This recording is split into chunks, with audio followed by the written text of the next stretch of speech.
بسم اللہ الرحمن الرحیم۔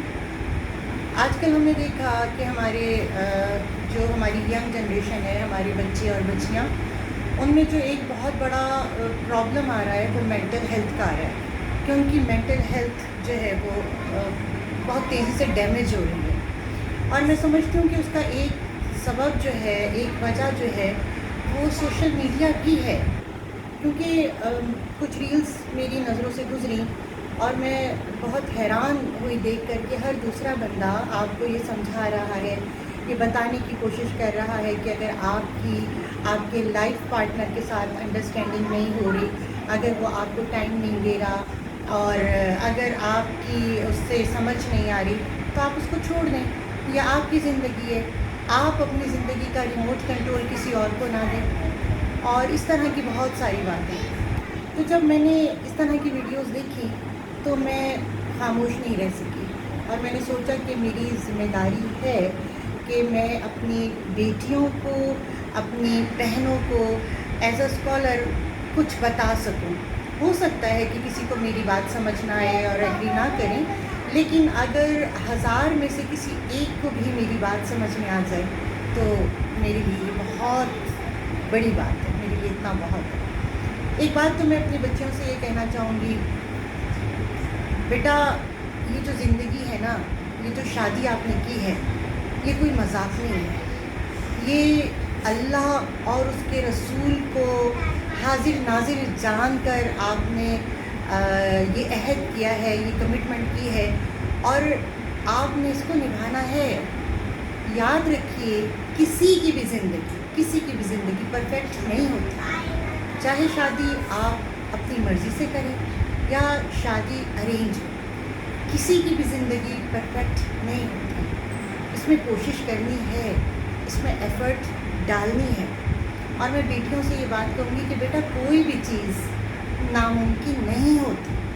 ہاں سم ٹائمس مشکل ہوتا ہے اور بہت مشکل بھی ہوتا ہے، لیکن یاد رکھیے کہ اللہ تعالیٰ نے عورت کے اندر ایسی صلاحیت رکھی ہے، ایسی طاقت رکھی ہے۔ عورت اپنا گھر بچانے کے لیے، اپنے بچوں کے لیے، اپنے زندگی کے لیے، اپنی شادی بچانے کے لیے عورت کے اندر ایک صلاحیت ہے، وہ بڑے سے بڑے طوفانوں سے ٹکرا جاتی ہے، طوفانوں کا مقابلہ کر لے گی، آندھی طوفانوں سے ٹکرا جائے گی، پہاڑ سر کر لے گی۔ اللہ نے اس کے اندر یہ صلاحیت رکھی ہے، لیکن ضروری کیا ہے کہ عورت اپنی اس صلاحیت کو پہچانے، عورت اپنی طاقت کو سمجھے۔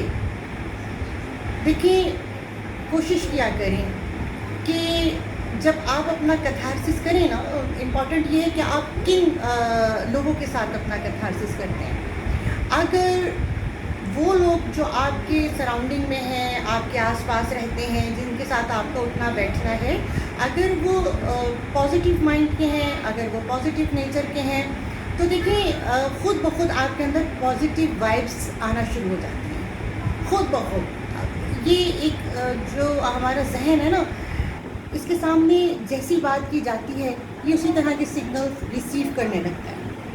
اور حدیث بھی ہے کہ اچھا سوچو اچھا پاؤ، برا سوچو برا پاؤ۔ تو ہمیشہ پازیٹیو مائنڈ کے جو لوگ ہیں ان کے سامنے، ان کے ساتھ اٹھنا بیٹھنا کیجیے، اور وہاں پر کہ جہاں سے آپ کو نیگیٹو وائبز آتی ہیں، چھوڑ دیں ان لوگوں کو، اوائڈ کریں۔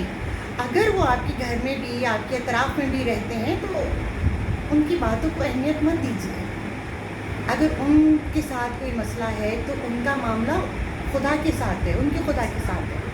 آپ کا معاملہ، آپ کا اپنا معاملہ آپ کے خدا کے ساتھ ہے۔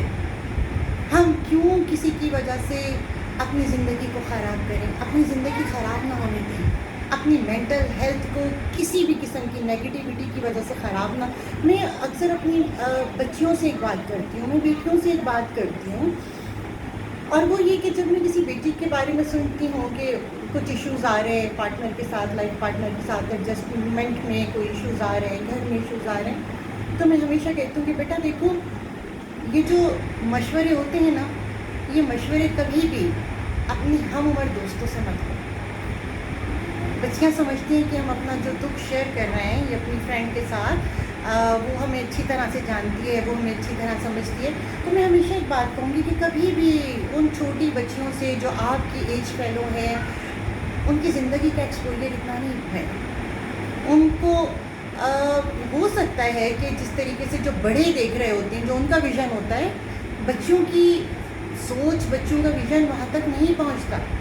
وہ آپ کو ہمدردی میں ایسی گائیڈنس دیتی ہیں، ایسے مشورے دیتے ہیں جو فی الحال وقتی طور پر بہت اچھے لگتے ہیں. مثال کے طور پر اگر آپ نے کسی دوست کو اپنے کوئی دل کی بات کہی، کوئی درد بتایا، کوئی گھر کی پریشانی بتائی، کوئی شوہر کے رویے کا بتایا، اور آگے سے اس نے اگر یہ جواب دیا کہ چھوڑ دو، گھر چلی جاؤ، 4 دن کے لیے چھوڑ دو، بچے بھی چھوڑ دو، جب 4 دن گھر سنبھالیں گے تو پتہ چلے گا تم تو بہت مظلوم ہو، تمہارے ساتھ تو بہت ظلم ہو رہا ہے. یہ جو باتیں ہیں نا، یہ وقتی طور پر بڑی میٹھی لگتی ہیں، بڑی لذت دیتی ہیں، اور شاید گلاب جامن کی بھی اتنی مٹھاس نہ ہو جتنی ان جملوں کی مٹھاس ہوتی ہے. ایسی طاقت آتی ہے کہ ہاں یہی تو ہے جو ہمارے درد کو جانتی ہے، ہاں یہی تو ہے جو ہمیں بہتر طور سے سمجھ سکتی ہے. لیکن وہ آپ کی دوست نہیں ہے جو آپ کو آپ ہی کے گھر سے جانے کا مشورہ دے رہی ہے. یاد رکھیے وہ آپ کی دوست نہیں ہے، وہ آپ کی خیر خواہ نہیں ہے. بعد میں جو آپ کی زندگی میں چلے جانے سے جو کمپلیکیشنز ہوں گی، اس میں بھی وہ کہیں بھی نہیں آئے گی، وہ کہیں نظر نہیں آئے گی، وہ آپ کو فیس کرنی ہے. ہم کیوں کسی کو موقع دیں کہ وہ ہماری زندگی کو خراب کرے؟ مشورہ لینا ہے کسی سمجھدار سے لیں، کسی بڑے سے لیں. اور بیٹا کوئی بھی چیز جو ہوتی ہے وہ بہت مشکل نہیں ہوتی. اکثر ایسا ہوتا ہے کہ ہمیں لگتا ہے کہ ہم ان حالات سے نہیں نکلیں گے، بہت مشکل ہے، لیکن تھوڑی سی سمجھداری کے ساتھ، تھوڑے سے صبر کے ساتھ بہت بڑے بڑے مسئلے جو ہیں وہ بھی حل ہو جاتے ہیں. دوسری بات میں یہ کہوں گی کہ جس کی وجہ سے میں نے دیکھا کہ بچوں کی مینٹل ہیلتھ بہت زیادہ خراب ہو رہی ہے اور بہت تیزی سے خراب ہو رہی ہے، اس کا سبب کیا ہے؟ اس کا سبب بھی سوشل میڈیا کا بہت زیادہ استعمال ہے. دیکھیں کوئی بھی چیز بری نہیں ہوتی، میں نہیں سمجھتی کوئی بھی چیز غلط نہیں ہوتی، اس کا غلط استعمال غلط ہوتا ہے. اس سوشل میڈیا سے ہم بہت ساری اچھے فائدے بھی لیتے ہیں، اس سے ہم بہت ساری اچھی باتیں سیکھتے ہیں، لیکن جہاں پر جو استعمال غلط آ رہا ہے نا، مثال کے طور پر میں اکثر بیٹیوں سے کہتی ہوں، بچوں سے کہتی ہوں، یہ فالتو کے اسٹیٹس اپلوڈ مت کرو. آپ کہیں ہوٹل میں جا کر کھانا کھا رہی ہیں، آپ کہیں باہر گئی ہیں، آپ گھومنے گئے، آپ نے تو وہ اسٹیٹس ڈال دیا. کتنے لوگ ہیں کہ جو اس کو دیکھ کر اپسیٹ ہوتے ہیں، فالتو میں ان کے اوپر ایک ڈپریشن طاری ہو جاتا ہے. یہ ہو جا سکتے ہیں، ہم نہیں جا سکتے. اور بیٹا یہ جتنی بھی یہ واٹس ایپ کی دنیا ہے نا، یہ سوشل میڈیا کی دنیا ہے، یہ اتنی سچی نہیں ہوتی. بہت سی چیزیں جو دکھائی جا رہی ہیں وہ اس طریقے سے ہوتی نہیں ہے کہ جس طرح سے انسان ان کو دیکھ رہا ہوتا ہے یا ان کو سمجھ رہا ہوتا ہے. تو بس میں اتنا ہی کہوں گی کہ اپنا خیال رکھیں، اپنے گھر کا خیال رکھیں. ہاں اگر حالات بہت ہی زیادہ کرٹیکل ہیں تو وہاں پر ہمیں شریعت نے اختیار دیا ہے، لیکن چھوٹے چھوٹے معاملات کو بڑا ایشو نہ بنائیں. اللہ تعالیٰ نے عورت کے اندر یہ صلاحیت رکھی ہے، وہ اپنا گھر بنا بھی سکتی ہے، بگاڑ بھی سکتی ہے. اللہ آپ سب کو اپنے گھروں میں شاد و آباد رہے، سب بیٹیوں کو اپنے گھر میں آباد رہے، اور انشاءاللہ تعالیٰ اس کا اگلا سیشن بھی ہم بہت جلد کریں گے. شکریہ.